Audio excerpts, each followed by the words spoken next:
자, 이 영상을 끝까지 보시면 중독을 치유할 수 있는 작은 팁을 얻을 수 있습니다. 네, 여러분 안녕하세요. 김윤규의 바이블레이션입니다. 오늘은 사회적으로 좀 중요한 이슈 중에 하나인 중독 문제를 얘기하려고 합니다. 여러분 혹시 주변에 중독 증세를 보이는 분들 있지는 않습니까? 가족 중에 누군가가 중독에 빠지면 가족 모두가 힘들어합니다. 사람이 잘 바뀌지도 않기 때문이죠. 그 사람들도 힘들고 가족 구성원 모두가 힘들어지는 것. 아무튼 중독은 좀 심각한 문제를 초래합니다. 그런데 한 가지 짚고 넘어갈 것은 중독이 부정적인 것만 있는 것은 아니라는 것이죠. 긍정적 중독도 있습니다. 예를 들면 어떤 사람이 워커홀릭이에요. 그 사람이 그 일에 몰입해서 엄청난 결과물을 만들어냈고 그 결과물로 주변 사람들이 해피해지면 그거는 부정적 중독이 아니라 긍정적 중독이라고 볼 수 있겠죠. 그런데 우리가 일반적으로 얘기하는 것은 대부분 다 부정적 중독입니다. 예를 들면 음란물 중독, 게임 중독, 마약물 중독, 알코올 중독, 그 외에도 다양한 중독들이 있습니다.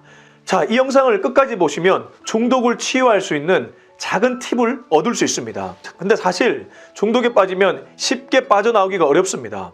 오랫동안 상담하고 또 치유하는 과정을 거쳐야지만 중독에서 벗어날 수 있는 것이죠. 한 가지 분명한 것은 중독을 치유하는 과정이 있는데 그 과정 중에 하나가 자각이라는 것입니다.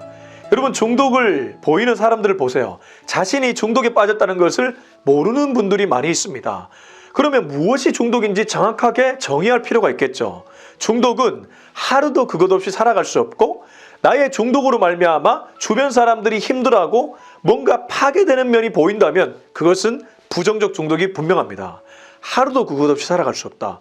하루도 알코올을 의지하고 살아갈 수 없다. 하루도 음란물을 보지 않고 살아갈 수 없다. 하루도 게임하지 않고는 살아갈 수 없다. 하루도 휴대폰, SNS를 하지 않으면 살아갈 수 없다. 이것도 SNS 중독이겠죠? 그런데 그것으로 말미암아 아내나 남편, 자녀, 부모님이 힘들어한다. 주변 사람들이 어려워진다. 그러면 지금 본인은 부정적 중독에 빠져 있다는 것이죠. 이것을 자각하는 것이 치유의 첫 단계입니다. 내가 지금 중독에 빠져 있구나. 예를 들면 부부가 퇴근하고 집에 왔는데 서로 다 휴대폰만 봐요. 대화를 하지 않고. 자, 이 부부는 지금 둘 다 SNS 중독에 빠진 것이죠. 이런 경우가 아주 간혹은 있더라고요. 아무튼 중독은 자각하는 것에서 치유의 첫 단계가 시작된다.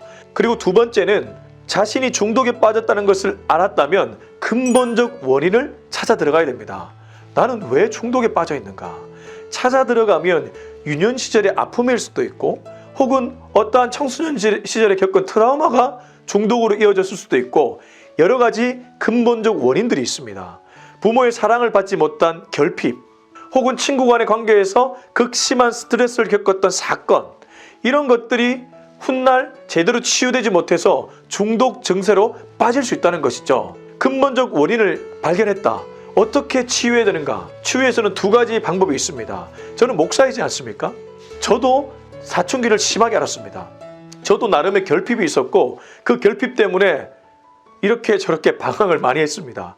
그런데 저는 그것을 어떻게 극복했냐 하면 하나님을 통해서 해결했습니다. 아이, 목사니까 저렇게 얘기하구나. 아닙니다. 사람은 다 한계가 있습니다. 부모마저 사랑에 한계가 있습니다. 저도 제 아들보다 제가 좋을 때가 더 많이 있어요. 아들아 미안하다. 아무튼 그래서 정말 한이 없는 자신의 아들을 아낌없이 내어주신 하나님 속에 훅 들어가는 것, 하나님의 사랑 속에 완전 잠겨버리는 것. 여러분 하나님 중독은 괜찮습니다. 그래서 신과의 교제를 통해서 이 중독을 해결함을 받는 것이죠. 이것이 첫 번째입니다. 당연한 것 같지만 이 당연함을 다 모르고 경험하지 못하고 살아갑니다. 하나님과 깊은 교제 속에 빠져보세요. 예수님과 깊은 교제 속에 빠져보세요. 여러분의 중독이 해결될 수 있습니다. 두 번째는 일반적인 방법인데 환대의 공동체나 환대의 사람을 만나는 것입니다. 쉽지는 않지만 그런 공동체를 만나면 차츰차츰 치유될 수 있습니다. 사실 교회 안에도 환대의 공동체가 있는 것은 아닙니다. 교회 사람들이라고 다 좋은 것은 아니잖아요.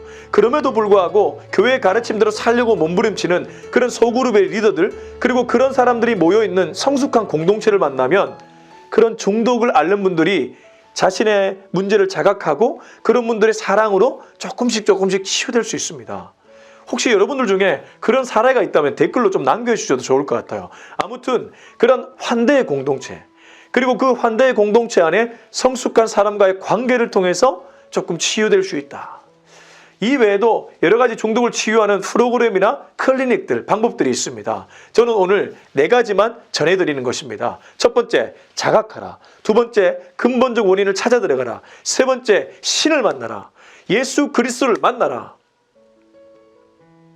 교회를 찾아가야 되겠죠. 그리고 네 번째, 환대의 공동체, 그리고 성숙한 사람과의 교제를 만들어가라.